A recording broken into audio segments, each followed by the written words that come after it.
So the people of Alabama, they're wonderful. They're so kind. They really are hospitable.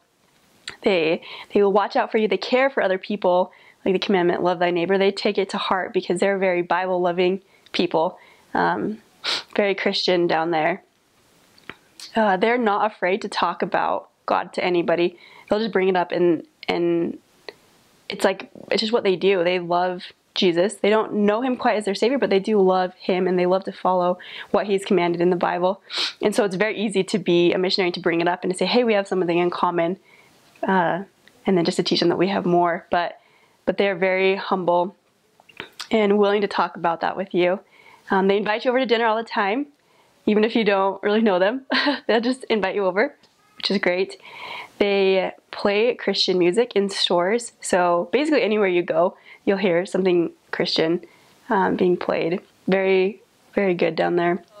As well as their love for God, they also love football. That is a religion down there in and of itself. Alabama football, or Auburn football for that matter, but that's what they do.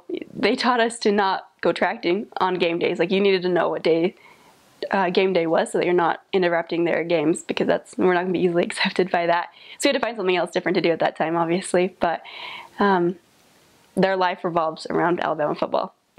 Yeah, so segregation still exists down there a little bit. You can feel the tension between some people. In small areas, there was one area that I was at that we found some people that wanted to hear more about the gospel, and they wanted to hear about it because she was white and she was dating a black boy, and the churches wouldn't let them go to that church together. And so she's like, well, there's got to be one church that we can go to together. And so they were willing to listen because of that.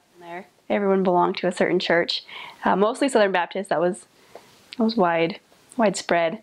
But you would get the Pentecostals, you would get the Jehovah's Witnesses. Basically every religion was down there. And if you didn't have a church, they knew that they were missing something. Like, I've got to find a church. It's like inviting somebody to come to our church, which is like inviting somebody to a birthday party. Like, it's just what you do. Like, it was just easy for them to come because they just knew that they had to be a part of it. So because there were so many different religions, they were willing to try other ones too, because why else would there be so many?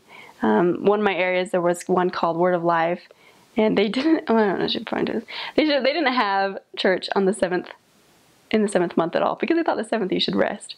Which I thought was interesting. Just different ideas that people have about different churches down there.